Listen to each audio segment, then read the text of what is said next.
So guys हम आ गए हैं आप लोगों के सामने लेकर एग्रीकल्चर फिजिक्स के इंपॉर्टेंट क्वेश्चन जो आपके एग्रीकल्चर एंट्रेंस एग्ज़ाम में, जैसे कि अगर आप बीएससी एग्रीकल्चर की एंट्रेंस एग्ज़ाम देने वाले हैं या तो बीएचयू का देने वाले हैं या यूपी कैडेट का देने वाले हैं, तो आपके लिए इंपॉर्टेंट क्वेश्चन मैं डेली बेसिस पे लेकर आता रहता हूँ। तो आज का टॉपिक मैं लेकर आया हूँ गुरुत्वाकर्षण। तो चलिए वीडियो को स्टार्ट करते हैं और आपको बताते हैं, और आपसे यही कहूँगा कि चैनल पे अगर नए हैं तो सबसे पहले चैनल को सब्सक्राइब कर लीजिए, क्योंकि यहाँ पे आपको बहुत ही ज़्यादा इम्पोर्टेंट क्वेश्चन मिलने वाले हैं। तो चलिए गाइज स्टार्ट करते हैं। जैसा कि पहला क्वेश्चन यहाँ पे बताया गया है कि दो पिंडों के बीच लगने वाले बल को क्या कहते हैं। तो अक्सर पेपर्स में पूछे जाते हैं कि बताइए कि दो पिंडों के बीच लगने वाले बल को क्या कहते हैं। तो वहाँ बहुत सारे ऑप्शन रहेंगे 1 2 3 4। तो आपको उसमें से एक टिक लगाना है कि गुरुत्वाकर्षण बल कहते हैं। जब दो पिंडों के बीच बल लगता है तो उस समय गुरुत्वाकर्षण बल उसे कहते हैं।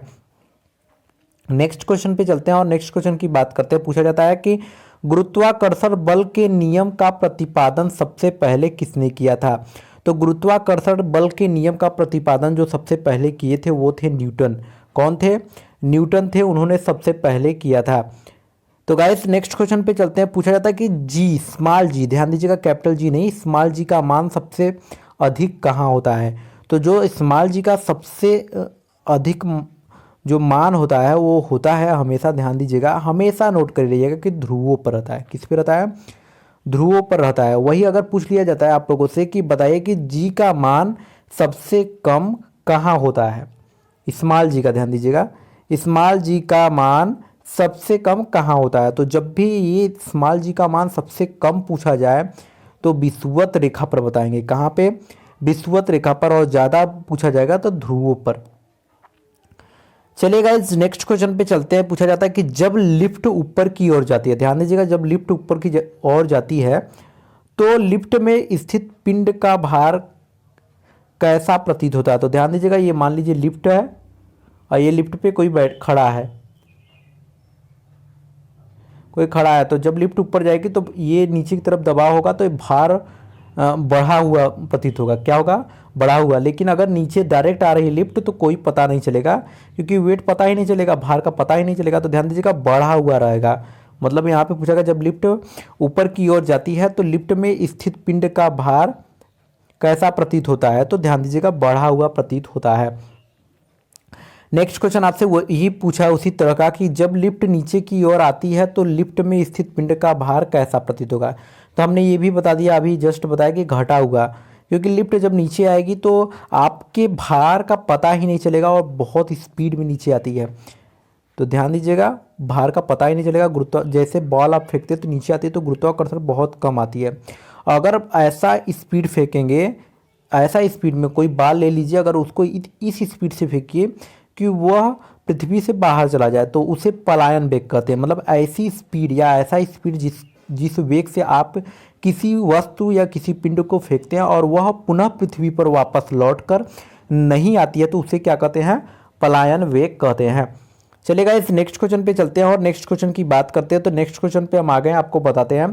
तो नेक्स्ट क्वेश्चन में आपसे पूछा जाता है कि ग्रहों की गति से संबंधित नियम किस वैज्ञानिक ने दिए थे। तो आपको बता दूं, ग्रहों की गति से संबंधित नियम जो वैज्ञानिक दिए थे वो थे केपलर। कौन थे?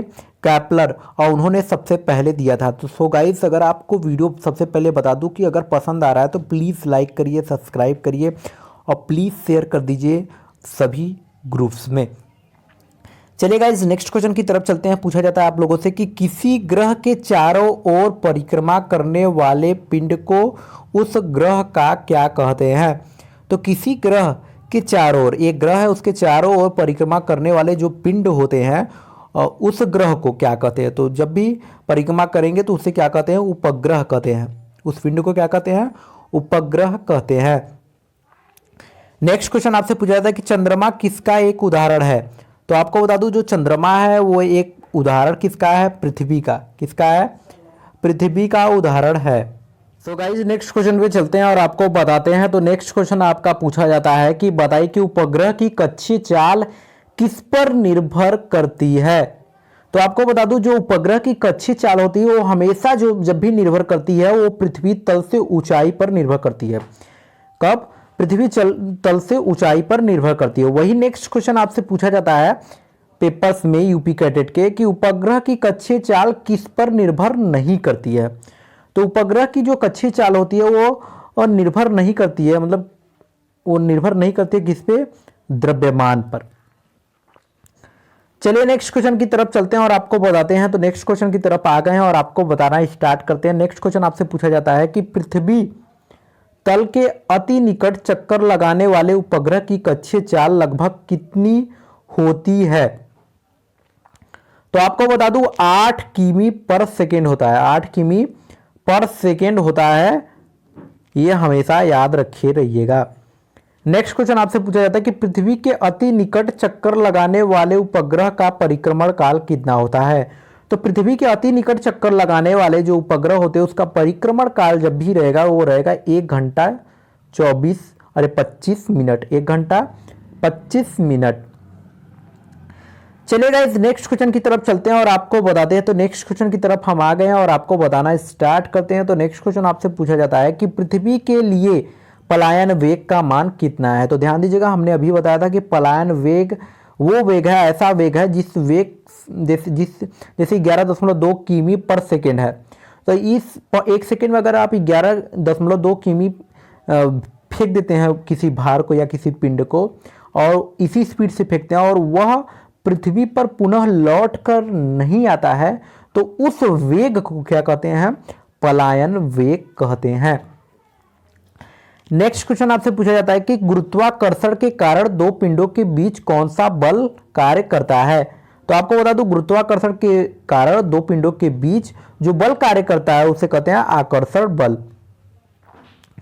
नेक्स्ट क्वेश्चन की तरफ चलते हैं। पूछा जाता है कि पलायन वेग कक्षीय वेग का कितने गुना होता है। तो √2 गुना होता है, √2 गुना होता है, ये ध्यान दीजिएगा। अगला नेक्स्ट क्वेश्चन आपसे पूछा जाता है कि बताइए कि गुरुत्व जनित त्वरण का मान कितना होता है। तो 9.8 मीटर पर सेकेंड स्क्वायर होता है। सो गाइस हमने आज आपको गुरुत्वाकर्षण से रिलेटेड क्वेश्चन करा दिए हैं जो कि आपके यूपी कैटेट और बीएचयू के एंट्रेंस एग्जाम में पूछे जाएंगे। ये बीएससी एग्रीकल्चर के लिए बहुत ही ज़्यादा इंपॉर्टेंट क्वेश्चन है। तो आप अगर हमारा वीडियो देख रहे हैं तो पेपर्स में आपके जरूर आने वाले हैं, 100% पेपर में पूछे जाने वाले ये क्वेश्चन है। तो आप प्लीज़ अगर चैनल पे नए हैं तो सबसे पहले चैनल को सब्सक्राइब कर लीजिए, लाइक्स कर दीजिए और कमेंट्स करके अपने क्वेश्चन पूछ सकते हैं हमसे। तो चलिए गाइस फिर मिलेंगे एक नेक्स्ट वीडियो में, तब तक के लिए बहुत बहुत धन्यवाद। और आप ऐसे ही हमारे चैनल से जुड़े रहिएगा और अपना प्यार देते रहिएगा।